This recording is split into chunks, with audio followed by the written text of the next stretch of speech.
Forgotten truth, what the soul receives before birth. This text was hidden for a long time, not because it was too complicated, but because it was too simple, too truthful.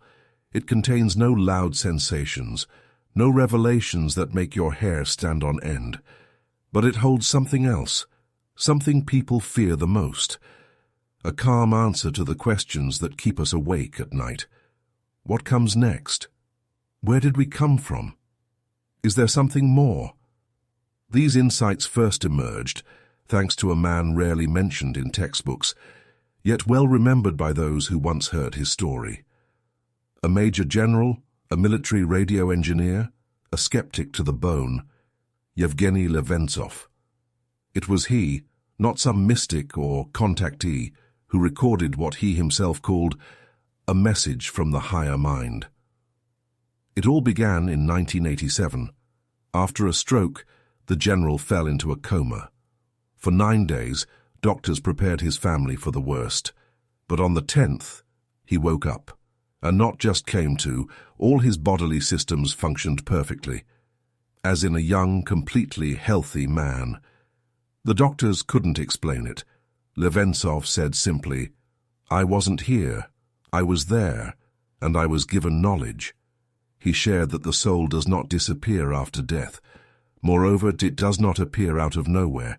Before birth, it receives something very important, a gift, a key, a code.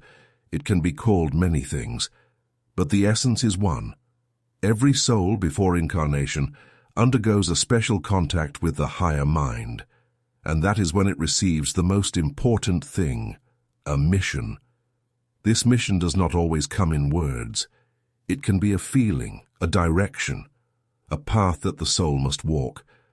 But the higher mind has a purpose, to give a chance, not to punish, not to reward, but to help the soul try again, to learn again, to understand again. Levintzov didn't fantasize. He wrote. The information seemed to come from within. His hand would write sentences on the paper by itself. These texts were preserved for years, and only recently have they been partially made public, not all, because not everyone is ready. One of the main messages was this. Before birth, the soul receives a subtle tuning. It is prepared. It is adjusted to the conditions it will enter, to that family, that country, that time. Nothing is accidental. And another one. True birth is not physical. It begins the moment the soul says yes to this world, when it accepts its destiny and begins to live it with awareness. How the soul chooses its path and what it carries with it. There is a belief that the soul doesn't choose its life on its own, that some higher power makes that decision, and that is true, but not entirely. The higher mind doesn't command. It offers, it shows, and it gives a choice. The soul sees several versions of the future, several lives, several parents, several countries, and each life comes with its own trials, joys, pains, victories. Not perfect, but right, for that soul. Levintzov wrote that the soul before birth sees how everything will unfold, not the details, but the key moments, the main lessons, and it agrees. Then it forgets, because it must. Only then can the journey be genuine, without clues, without crib notes, only with conscience, with intuition, and with the feeling that this has already happened. It is conscience, according to the higher mind, that is the trace of that memory, an inner beacon that reminds you, you knew what you were agreeing to, you said yes, now walk the path. Another gift, intuition, not magic, not mysticism, but the voice of that part of you that still remembers why you are here. And if you listen closely, it will guide you. Levintzov had a term for it, thinking double. It's not a spirit, not a ghost. It's a part of the soul that remains in contact with the higher. It warns. It whispers before danger. It can deliver insight, and we call it the sixth sense or a sudden realization. Sometimes the soul receives another gift, talent. A child is born with unique abilities in music, in science, in words. They don't even know how to speak, but they already feel drawn, never studied, yet already know. That is not coincidence. It is baggage from a past life.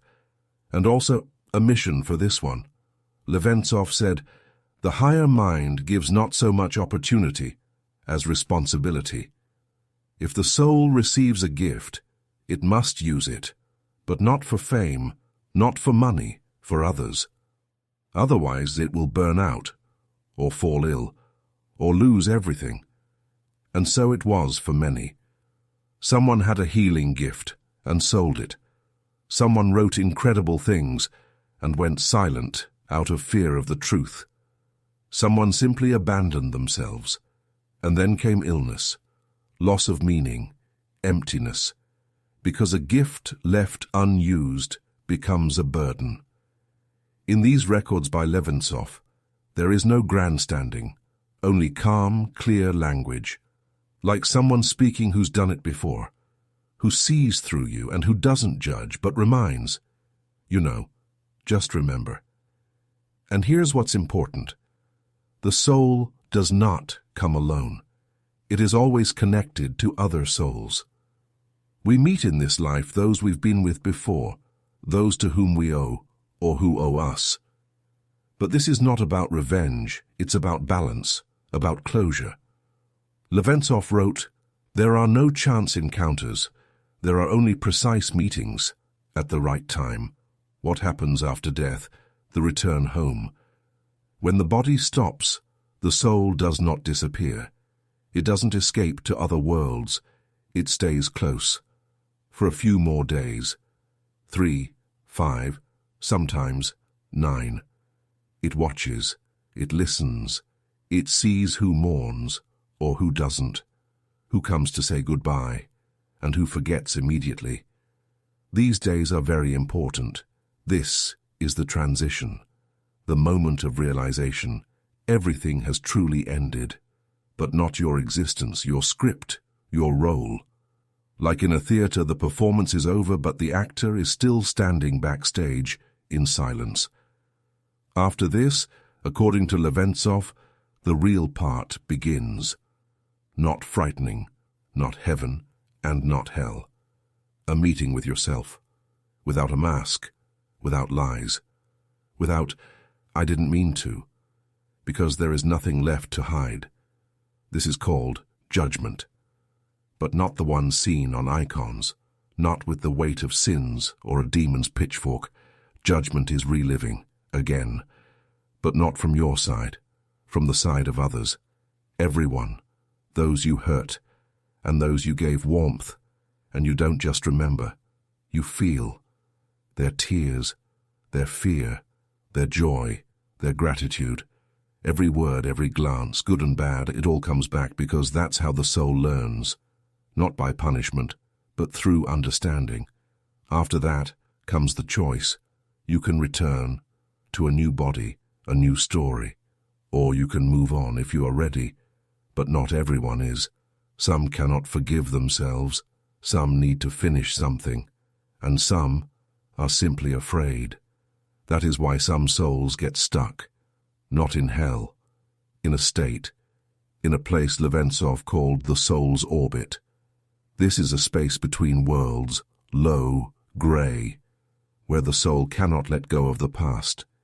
It relives its actions again and again, like a broken record, until it can say, "I understand."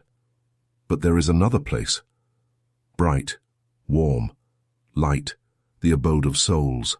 There is silence, there is peace. And there the soul prepares for a new life. Not in haste, without fear, but with love. There, according to the general, the soul once again meets the higher mind, and together they review what has been lived, not like a report, like a film. They look what was achieved, where the path was lost, what needs to be corrected, and what will never repeat again. This place is not paradise, it's a workshop. There the soul rests, heals, and makes decisions, but not alone. It is helped, because the soul is never alone. Nearby are mentors, friends, those who have already passed through their cycles and are now there. That is why some children know more than others from a very young age. They were simply allowed to remember a bit more, because they came with a mission, and often not an easy one. Levintzov wrote, "The greatest secret is not that the soul lives after death, but that it never died." Before birth, what the soul receives from the higher mind. Before entering the world, the soul doesn't simply choose a new shell. It doesn't jump into a random body. Everything is planned, precisely, deeply, with meaning. Levintzov explained, even before birth, the higher mind works with the soul, but not like a teacher at school, like a mother preparing her child for the first step, quietly, gently, carefully. It doesn't force, it doesn't punish, it tunes. It's not a physical influence, and not hypnosis. It's like transmitting a code, like when you turn on the radio and tune into a frequency. The soul enters the material world with a programmed path. There are lessons, trials, opportunities, and most importantly, choice. Because even with a perfect plan, a person can stray from the path. Before birth, the soul remembers everything, but when it enters the body, it forgets.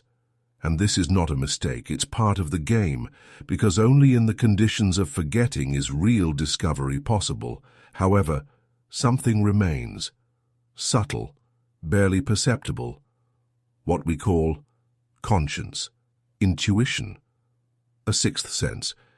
These are traces of that conversation with the higher mind, echoes of the promise. I'll do better. I'll try again. I'll make it right. Some come into the world with special gifts, not for fame, but for service. Those who, from childhood, feel more, see deeper, hear what others overlook. It's no coincidence. It's the result of a previous choice, and the permission of the higher mind. But a gift is not a privilege, it's a responsibility.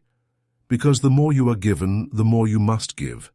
Sometimes children at a very young age draw complex symbols, or see dreams they can't explain, speak of things they've never heard.